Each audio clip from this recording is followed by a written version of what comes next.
Ibu yang saya hormati, pembicara kita siang hari ini, saya akan membacakan biodata narasumber kita, yaitu Ibu Sri Sulastri SSI MPD, beliau dari LPMP DKI Jakarta, jabatan Widya Prada Madya. Maka dari itu di sini kita akan diberikan pencerahan apa sih kurikulum prototipe itu dan bagaimana polanya serta seperti apa yang harus kita siapkan dan model RPP dan segala macamnya. Untuk itu marilah kita dengarkan bersama pemaparan dari Ibu Sri Sulastri SSI MPD. Mari Bapak Ibu kita dengarkan bersama. Kepada Ibu Sri Sulastri kami persilakan. Ya, terima kasih. Bismillahirrahmanirrahim. Assalamualaikum warahmatullahi wabarakatuh. Bapak Ibu, puji syukur kehadirat Allah Subhanahu wa Ta'ala sudah menghimpun kita semua pada hari ini, hari yang berbahagia, hari Jumat 21 Januari, dan mohon izin Pak Samsudin dan teman-teman semua, guru maupun tenaga kependidikan di SMA Islam Al-Azhar 3, menyampaikan salam dari Kepala LPMP DKI Jakarta, Bapak Muhammad Salim Somad. Terima kasih sudah bersinergi dalam kegiatan kita di peningkatan kompetensi guru dan akhirnya arahnya kepada keterampilan serta kinerja. Tidak menyangka tadi Pak Samsudin mengingat 5 kali pertemuan gitu ya, saya jadi flashback, betul banget yang disampaikan oleh Pak Samsudin. Jadi pernah bertemu dalam kegiatan-kegiatan di LPMP di kurikulum 2013. Dan memang kurikulum 2013 di tahun ini kita sudah memasuki, berarti dalam implementasinya adalah tahun ke-9 gitu ya. Sedangkan kurikulum itu biasanya dia akan berubah di Indonesia paling tidak selama 10 tahunan. Sedangkan di negara-negara lain kebanyakan mereka berganti setiap 5 tahunan. Nanti kita akan mengetahui bahwa memang kurikulum prototipe ini adalah pilihan. Dan dia dijadikan oleh kementerian melalui pilotingnya adalah teman-teman kepala sekolah yang terseleksi dalam program sekolah penggerak. Kurikulum prototipe pada materi kedua. Nah, kebanyakan sekolah mempertanyakan bagaimana kita atau kami ketika sekolah belum sampai ke program sekolah penggerak. Nah, maka jawabannya adalah tidak harus sampai ke sana untuk bisa menerapkan kurikulum prototipe dilihat dalam proses pembelajaran dan tuntutan penilaiannya. Yang belum kita lakukan adalah mengikuti, kita menyebutnya struktur kurikulum. Tetapi kalau kita melihat pada esensi pembelajaran dan penilaiannya, kita bisa mengikutinya. Sepanjang penilaian itu berbasis literasi numerasi, sepanjang penilaian keterampilan berbasis proyek, maka itu adalah amanat dari kurikulum prototipe. Bapak Ibu bayangin, sepanjang karakter siswa sudah kita bangun menuju ke profil pelajar Pancasila, itu daerah pertama. Kemudian daerah pengetahuan kita sudah arahkan anak pada soal-soal kita dengan stimulus yang berpenguatan literasi numerasi. Yang ketiga, membiasakan mereka dalam proyek adalah daerah keterampilan. Itu adalah amanat kurikulum prototipe yang tidak perlu disampaikan kepada hanya sekolah penggerak. Seluruh sekolah bisa melakukan hal itu, memasuki daerah pembelajaran dan penilaiannya tanpa mengikuti struktur kurikulumnya. Karena mengikuti struktur kurikulumnya hanya wajib bagi sekolah-sekolah yang kepala sekolahnya terseleksi dalam program sekolah penggerak. Nah, Bapak Ibu mohon izin sudah saya coba share, saya slideshow dulu. Berarti ini yang kita buka adalah materi kedua. Nah, materi kedua ini langsung Bapak Ibu melihatnya bahwa sumbernya adalah Badan Standar Kurikulum dan Asesmen Pendidikan. Saya sendiri tuh tidak pernah hafal ya, kalau kita singkat dia BSKAP. Gitu ya, Badan Standar Kurikulum dan Asesmen Pendidikan. Sebelumnya dia adalah Pusmenjar, Pusat Asesmen dan Pembelajaran. Sebelumnya Pusmenjar adalah Puspendik, Pusat Pendidikan, Pusat Penilaian Pendidikan, gitu ya, yang selama ini memiliki tugas pada daerah ujian nasional, itu Puspendik. Akhirnya mengarah pada AN, kita kemarin mengalaminya ANBK, itu Pusmenjar. Nah, sejalan dengan waktu, maka Pusmenjar bersama dengan teman-teman Badan Standar Nasional dan teman-teman pusat kurikulum tergabung dalam satu badan, ya, Badan Standar Kurikulum dan Asesmen Pendidikan. Bapak Ibu, ini ada 42 slide kalau tidak salah.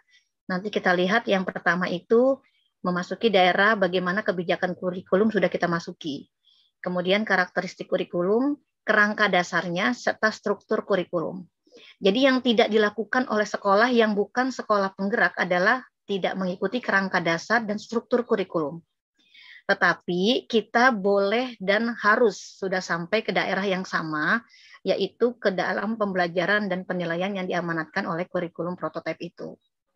Seperti yang tadi, pada daerah manakah berarti penguatan pada sikapnya menuju ke 6 indikator profil pelajar Pancasila yang anak-anak isikan dalam survei karakter. Gitu ya, sesungguhnya survei karakter itu akan mengarah hasil penilaiannya yang akan kita terima sebagai rapot mutu di 2022 ini pada bulan Maret, bahwa bahwa survei karakter kemarin pada anak-anak kita ditujukan pada 6 indikator itu. Jadi bagaimana mereka bertakwa kepada Tuhan Yang Maha Esa, kemudian kritis, kreatif, mandiri, gotong royong, serta berkebinekaan global. Ya, jadi arahnya ke sana sehingga soal-soal pada atau angket pada survei itu mengarahkan kepada 6 indikator. Nah, Bapak Ibu, kemudian kita ingat bahwa di 2021 seluruh sekolah itu melalui program supervisi mutu pendidikan pada sekolah titik yang dipilih atau ditentukan oleh pengawas itu melakukan kegiatan supervisi mutu pendidikan. Di dalamnya ada penguatan 3 materi. Seluruh Indonesia mengakses itu. 3 penguatan materi yang diamanatkan oleh Kementerian di 2021 pada kegiatan supervisi mutu adalah 1 penguatan PJJ. Ya, pada saat itu kita dimintakan menggunakan aplikasi-aplikasi dalam pembelajaran dan dalam penilaian yang membuat siswa senang saat bersama kita dalam PJJ. Yang kedua adalah PTMT, gitu ya, dalam persiapan kita menuju ke waktu itu seluruh sekolah melakukan kegiatan PTMT. Nah, akhirnya yang ketiga adalah penguatan pada literasi dan numerasi. Pada 2 materi pertama, yaitu PTMT dan penguatan PJJ, kita sudah mengalaminya. Sehingga pada hasil supervisi mutu yang diisikan oleh seluruh sekolah dihimpun oleh pengawas, diterimakan oleh LPMP, hasil evaluasinya mengatakan bahwa daerah yang belum optimal justru di penguatan literasi dan numerasi. Makanya Bapak Ibu, punten, apapun judul yang diminta pelatihannya kepada kami, maksudnya kepada saya pribadi, ujungnya saya akan meminta Bapak Ibu sampai ke dalam materi penguatan litnum dalam penilaian, penguatan litnum dalam pembelajaran, gitu ya. Nah, akhirnya memang kita harus menuju ke ini dulu, ke daerah pertama kita membuka wacana terkait dengan bagaimana kurikulum prototipe harus kita pahami dan arahnya kepada pembelajaran dan penilaian kita besok di semester ini memasuki pada tahun ajaran berikutnya. Bapak Ibu, demikian ya. Jadi litnum itu memasuki daerah pengetahuan dan memasuki daerah keterampilan juga. Tetapi keterampilan proses berpikir. Sedangkan pada daerah prototipe yang diminta di keterampilan fokus pada daerah proyek yang kita sebut dengan proyek pelajar Pancasila. Jadi di akhir semester selalu ada pameran proyek seluruh anak yang melakukannya secara individu maupun secara kelompok. Dan itu sungguh menyenangkan, gitu ya. Jadi beratnya kurikulum sekolah penggerak kemarin karena belum lengkapnya sistem, termasuk penilaian belum lengkap padahal sudah memasuki Desember. Termasuk buku belum ada padahal sudah bulan November akhir. Itu adalah daerah banyak sekali yang ditemukan sebagai kendala. Jadi akhirnya seluruh sekolah penggerak bergembiralah gitu ya di akhir kegiatan di semester kemarin karena mereka merasakan begitu senangnya dalam kegiatan pamer karya, gelar karya dari proyek yang anak-anak mereka sudah lakukan sepanjang semester gitu ya dengan guru-guru pembimbing yang sudah ditugaskan. Jadi akhirnya bagaimanapun memang tidak seperti kurikulum sebelumnya di mana piloting atau model itu ditentukan oleh teman-teman di Dinas Pendidikan serta kuotanya di daerah atau provinsi juga ditentukan oleh pusat, maka kurikulum yang dirancang setelah 2013 diinginkan dilakukan pada piloting yang terseleksi. Kenapa? Karena akan terbangun komitmen di mana mereka harus mau gitu ya. Harus mau melakukan pada daerah yang sulit dikarenakan sistemnya belum siap atau belum lengkap. Karena memang sejalan dengan pelaksanaannya, pelengkapan itu masih berlangsung. Bapak Ibu demikian ya. Jadi beberapa tempat ditemukan ada teman-teman yang mundur dari kegiatan itu padahal mereka sudah membuat MOU. Tetapi tidak masalah karena memang komitmen itu yang paling penting. Nah, biasanya ditemukan pada sekolah swasta di mana yayasan tidak bisa menerima ketika kelengkapan dalam buku dan penilaian belum bisa diakses oleh sekolah. Maka mereka mendapatkan kesulitan gitu ya ketika orang tua tidak bisa menerima hal itu. Maka kebanyakan mereka akhirnya meminta maaf untuk tidak menerapkannya di tahun pertama gitu ya. Mereka meminta kesempatan menunggu kurikulum ini lebih lengkap lagi. Bapak Ibu demikian, itu namanya tantangan.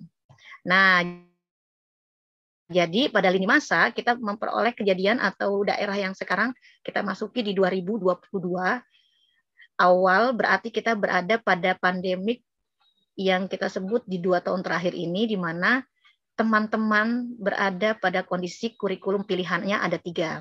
Yang pertama kurikulum 2013, yang kedua kurikulum darurat, di mana kurikulum 2013 itu disederhanakan pada pada isi di dalam KD.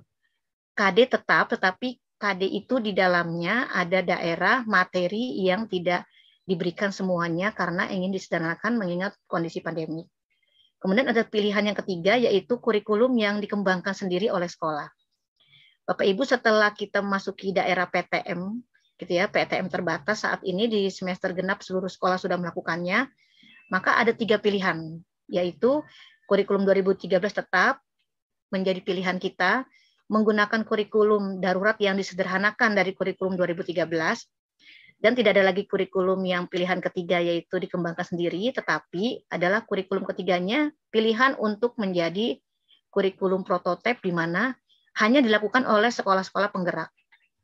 Nah, akhirnya Bapak Ibu sampai 2022 kita mengalami hal itu, dan akhirnya sampai 2024, di mana kurikulum prototipe yang sudah berlangsung di sekolah penggerak itu akan dievaluasi.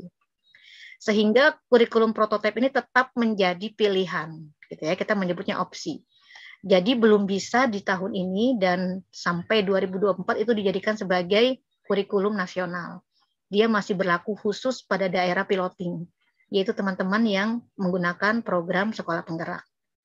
Jadi kalau ada teman-teman yang merasa, Bu Sri, kami, kepala sekolah kami, sudah tidak bisa secara administrasi memasuki daerah seleksi kepala sekolah penggerak. Nah, bagaimana gitu ya, kami akan melakukannya. Maka tidak harus menjadi sekolah penggerak, maka lakukanlah amanat yang diinginkan pada kurikulum prototipe itu. Jadi kita tidak perlu sampai ke program ketika dia adalah program piloting. Gitu ya. Tetapi kalau kita bisa memasukinya, Bapak Ibu, itu adalah daerah tantangan dan pilihan. Jadi ketika kepala sekolah tersebut mengatakan bahwa dia sudah tidak bisa tapi ingin tetap menggunakannya, maka pilihannya adalah tidak harus. Tetapi kalau Bapak Ibu ternyata kepala sekolah kita menginginkannya, maka kita masih punya program angkatan berikutnya gitu ya, setelah angkatan kedua berjalan dan hampir final, kemudian angkatan ketiga berikutnya akan ada. Nah, Bapak Ibu, akhirnya opsi itu pilihan yang menjadikan kurikulum prototipe ini di 2024 baru dilakukan sebagai piloting. Dan akhirnya akan dilakukan evaluasi, belum tentu juga dia dilakukan seterusnya sebagai kurikulum nasional, mengingat di dalam kurikulum prototipe ini tidak ada lagi arahan yang kita selama ini miliki, yaitu KIKD, di mana semuanya itu dirancang sendiri oleh guru secara kreatif dan inovatif. Jadi sebenarnya ini pilihannya akan menjadi kesulitan pada sekolah-sekolah di mana guru-gurunya belum dapat mengembangkan kurikulumnya sendiri. Tetapi ketika sampai 2024, sekolah pada program sekolah penggerak itu merasa bahwa kurikulum prototipe ini bisa mereka lakukan, tidak ada masalah, maka di 2024 bisa kita jadikan sebagai kebijakan bahwa kurikulum ini akan menjadi dan diberlakukan sebagai kurikulum nasional. Bapak Ibu demikian, jadi sampai 2024 dia masih menjadi pilihan. Mengikutinya luar biasa, tidak pun tidak masalah, gitu ya. Artinya kita boleh memilih. Nah, sekarang bagaimana karakteristiknya? Bapak Ibu sepertinya gitu ya, kalau saya melihat sebetulnya dalam setiap perjalanan kurikulum hal ini kita temukan gitu ya. Di kurikulum 2013 pun memang kita sudah berorientasi pada daerah holistik. Gitu ya, bagaimana siswa itu kita ingin kedepankan daerah akademis dan non akademis. Otomatis nanti kita juga akan memiliki daerah kompetensi kognitif baik dia kepribadian maupun sosial. Kompetensi kognitif, kemudian kompetensi afektif pada kepribadian dan sosial, serta emosional dan spiritual. Kemudian yang lainnya tentu saja adalah pada kompetensi keterampilan. Bapak Ibu, pada kurikulum 2013 pun kita sudah sudah melakukan itu, sehingga memang kurikulum prototipe melanjutkan apa yang sudah dilakukan di kurikulum 2013. Sebetulnya kurikulum 2013 kita tuh sudah luar biasa gitu ya, diapresiasi bahkan oleh negara lain, saking holistiknya, saking menyeluruhnya pada daerah afektif, kognitif, dan psikomotorik. Kemudian meneruskan atau melanjutkan lagi pada basis kompetensi, jadi bukan konten. Ya, nanti kita akan lihat bahwa di Litnum, literasi dan numerasi, kita mendapatkan keterampilan anak-anak untuk menguasai dua kompetensi itu. Kompetensi pada literasi, membaca, dan kompetensi pada literasi numerasi. Bapak Ibu, sesungguhnya nanti bisa saja akhirnya kita bergeser ke kompetensi ketiga, yaitu kompetensi literasi sains. Gitu ya, itu terlihat pada Litnum pun basisnya kompetensi, bukan materi. Sehingga teman-teman di Pusmenjar itu mengatakan bahwa soal yang diberikan kepada mereka, anak-anak kita pada saat AKM nasional, itu basisnya adalah kompetensi literasi, bukan materi, gitu ya. Tetapi kalau guru sudah terampil mengembangkan soal berbasis kompetensi literasi, maka kita bisa bawa dia menjadi keseharian dalam penugasan bersama siswa. Sehingga anak terampil karena di setiap pertemuan atau di setiap KD-nya, pada pertemuan tertentu, misalkan di pertemuan terakhir, itu mereka kita berikan soal berpenguatan pada literasi dan numerasi. Bapak Ibu, jadi kompetensi ini mengingatkan pada daerah Litnum. Litnum pun adalah bagian dari kompetensi literasi. Literasi membaca dan literasi numerasi. Nah, akhirnya kepada kontekstualisasi bagaimana kita menginginkan anak-anak dekat dengan keseharian. Seluruh materi terakses dan mereka tahu penerapannya. Seluruh daerah karakter terbangun oleh tokoh atau oleh penemu-penemu dan kita menyebutnya sebagai daerah personal, itu penting ya. Budaya-budaya atau model-model teladan yang harus mereka akses tidak boleh tidak kita kedepankan. Maka nanti personalisasi ini adalah daerah kita membuat sekolah berbudaya.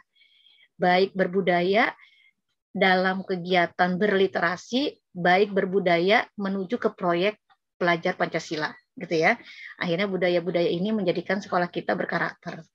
Bapak Ibu, ini sudah gitu ya. Jadi kita tinggal menguatkan. Kita cari mana-mana daerah yang sebelumnya belum dilakukan pada kurikulum 2013. Kalau dikatakan sebagai karakteristik utama dari kurikulum prototipe, Bapak Ibu akan melihatnya, kita sudah melakukan kegiatan berbasis proyek pada kurikulum 2013. Waktu itu kita ingat ya, di kurikulum 2013 itu ada discovery learning. Kalau materinya baru materi C1, C2, C3 kita menyebutnya. Materi faktual, konseptual, prosedural. Materi awal yang anak temukan bersama kita di setiap KD-nya. Begitu masuk materi metakognitif, kita akan menemukan satu, pembelajaran kita berbasis proyek. Dua, pembelajaran kita berbasis problem based learning. Gitu ya, meminta anak memecahkan masalah. Dan bisa dilakukan dalam pertemuan itu selesai. Kalau berbasis proyek membutuhkan waktu pada rentangan yang kita sepakati. Yang berikutnya malah pembelajaran berbasis inquiry, gitu ya, dalam inquiry learning. Meminta anak seperti proyek, tetapi meminta mereka dalam produknya adalah dua dimensi, yaitu karya tulis ilmiah, sederhana. Kalau proyek itu adalah karya, kita menyebutnya karya 3 dimensi, gitu ya. Produk-produk 3 dimensi, artinya dia dekat dengan keterampilan.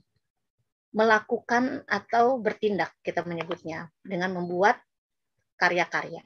Tetapi kalau tulisan, karya 2 dimensi, laporan hasil penelitian atau karya tulis ilmiah sederhana, itu adalah daerah berbasis inquiry learning. Jadi Akhirnya di daerah kurikulum 2013 kita tidak tinggalkan, tetapi memang proyek menjadi daerah yang belum terlihat pada pilihan-pilihan di kelas kita bagi anak-anak. Gitu ya. Maka sekarang di kurikulum prototipe, proyek itu harus menjadi program sekolah. Setiap semester harus ada panen karya. Maka Bapak Ibu, ini menjadi rancangan yang harus kita ingat bahwa kalau kita ingin melakukan amanat kurikulum prototipe, maka rancanglah di mana anak kita harus membuat proyek di setiap semesternya. Kalau dulu malahan tidak harus setiap semester gitu ya. Di beberapa sekolah itu mewajibkan 1 tahun 1 proyek.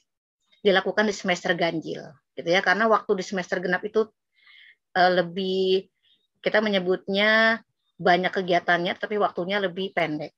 Nah, akhirnya beberapa sekolah sudah mewajibkan proyek. Bapak Ibu mungkin juga sudah melakukan itu. Tetapi mungkin proyek itu tidak dijadikan sebagai daerah panen karya atau gelar karya. Di mana mungkin proyek-proyek itu ada di setiap guru, ada di setiap kelas. Gitu ya, ada di rak-rak pajangan. Nah, sekarang saatnya proyek itu kita gelar. Karya itu kita bentangkan, semua anak dengan karyanya diberikan stand gitu ya.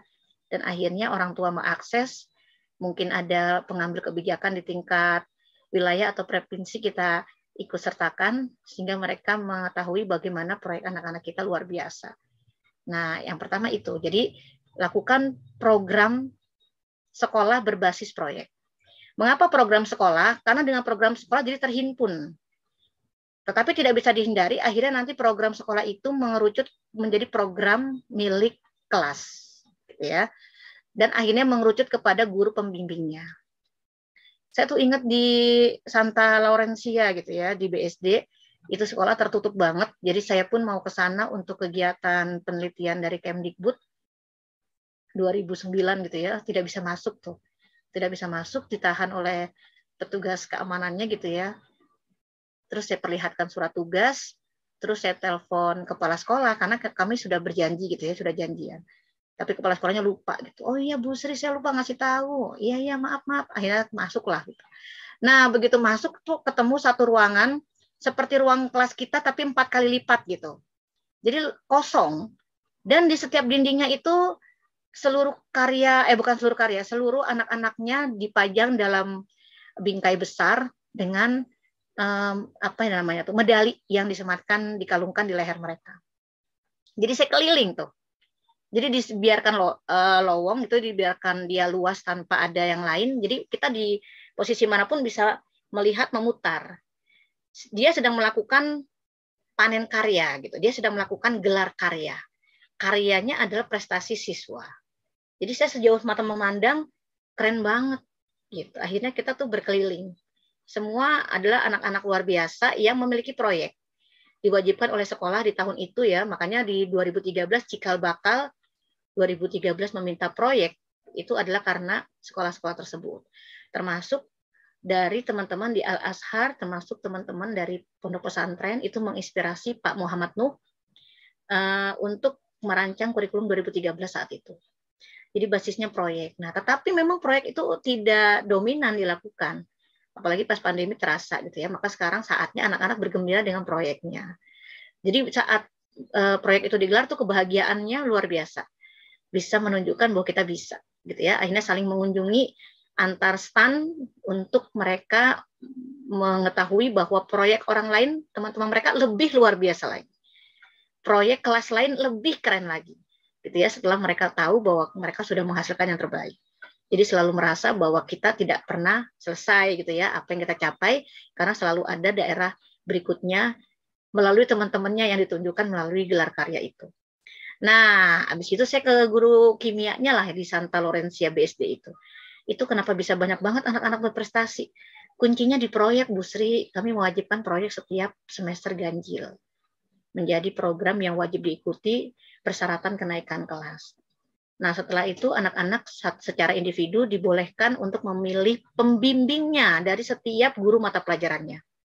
Otomatis dilakukan pemerataan sehingga setiap guru pasti punya anak-anak yang dibimbing. Nah, dia boleh memilih mata pelajaran apa yang ingin jadikan proyek. Jadi seperti kita penelitian di perguruan tinggi. Jadi ada PA gitu ya, pembimbing kita untuk sampai ke penelitian. Nah, waktu itu akhirnya memang keren banget. Penelitiannya bahkan anak-anak itu sudah sampai MOU dengan laboratorium MIPA gitu ya, laboratorium FMIPA UI. Kalau mereka punya sampel apapun, nanti ingin tahu kandungan misalkan unsur dalamnya gitu ya, mereka tinggal masuk ke lab MIPA UI untuk mendapatkan hasil karena sudah MOU. Jadi betapa sekolah sangat mendukung penelitian siswa sehingga anak-anak menghasilkan karya yang luar biasa. Bapak Ibu, saya sudah sering bilang gitu ya, ada anak yang memilih guru kimia itu yang saya sedang wawancarai dan dia akhirnya meminta anak itu memilih dia mau ke materi apa. Dia ingin ke materi limbah yang ada di sekolah. Nah, dia menyebutnya limbah, guru mengarahkan gitu ya. Polusi itu bisa ada udara, bisa air, bisa tanah. Mana yang ingin dia pilih. Terus kata anaknya yang paling gampang Bu diketahui, yang paling gampang berarti ya air gitu ya. Polusi air itu paling mudah karena tinggal ambil sampelnya di lab MIPA UI, paling mudah untuk dihasilkan adalah menggunakan polusi air untuk mewakili polusi yang ada di sekolah. Akhirnya mereka anak-anak itu mengambil sampel di got gitu ya, saluran air yang ada di sekitar sekolah. Saluran air di BSD itu kan ramping tapi dalam gitu ya, dan rapi gitu ya. Jadi airnya mengalir deras. Nah, bagaimanapun juga itu dirancang, tapi karena banyaknya kendaraan bermotor di sekitar, maka dia tidak menyangka bahwa itu sudah terkontaminasi oleh logam berat. Jadi setelah dia mengambil beberapa sampel, dia mendapatkan kondisi pada satu sampel itu ada eceng gondok yang berkumpul.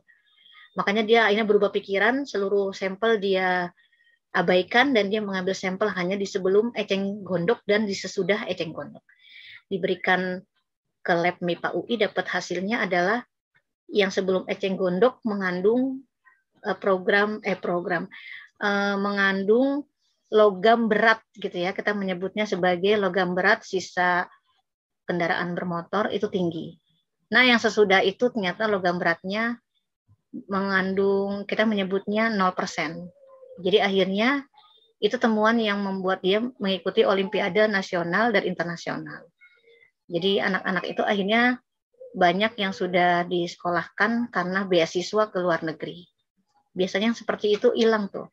Nanti lama-lama dia diberikan pekerjaan, disekolahkan S2, S3 dan tidak pernah kembali. Ya, biasanya S2, S3-nya di sana, bekerja di sana, tidak harus mengganti kewarganegaraan, tetapi kinerja dia untuk negara itu. Jadi banyak anak-anak kita yang masih di Singapura, di Jepang, di Korea, dan yang lain, karena memang anak-anak itu dibidik gitu ya. Anak-anak cerdas Indonesia tuh suka dibidik untuk tetap di sana tanpa harus mengganti kewarganegaraan. Nah, itu terjadi pada teman saya gitu ya, namanya Bu Sri Sumartini, dia guru dosen kimia, Widya Iswara kimia juga. Anaknya 3 laki semua, dilalah gitu ya. Kebetulan nomor 1, nomor 2 tuh pinter banget. Nomor 3 biasa aja gitu kata Bu Sri. Tapi alhamdulillah aku senang banget, ternyata memang aku harus bersyukur gitu ya punya anak ketiga ini. Karena anak yang 1 dan kedua itu hilang. Yang 1 ke Jepang, yang 1 ke Singapura, nggak balik-balik. Sampai yang di Singapura dikedip-kedipin katanya sama orang Singapura, akhirnya aku punya mantu orang Singapura juga gitu. Jadi Bu Sri tuh cerita kesel gitu. Aduh, anakku nggak ada yang mau kembali. Udah gitu akhirnya dapat juga mantu Singapura dan seterusnya. Kalau Bu Sri bilang kangen, anak-anak suruh pulang, anak-anak cuma mengirimkan tiket pulang pergi. Jadi Bu Sri dan suaminya diminta untuk datang ke tempat mereka, jadi mereka nggak mau balik. Bapak Ibu bayangin, mereka anak-anak berprestasi gitu. Jadi keduanya itu juara olimpiade. Nah, yang ketiga ini kata Bu Sri, udah Allah seneng banget gitu ya punya anak ketiga, nggak usah pinter nggak usah pinter, yang penting jangan kemana-mana kata ibunya gitu. Pinter tapi tidak seperti kakaknya gitu ya, sampai ke olimpiade internasional. Bapak Ibu, itu adalah daerah proyek pelajar Pancasila, basisnya pada 6 karakter. Jadi jangan sampai anak kita itu terampil cerdas tetapi tidak kembali kepada orang tuanya, bahkan gitu ya, bahkan tidak usah memikirkan negara, orang tuanya saja tidak dia indahkan. Bapak Ibu, itu contoh kemarin untuk ke arah proyek demikian.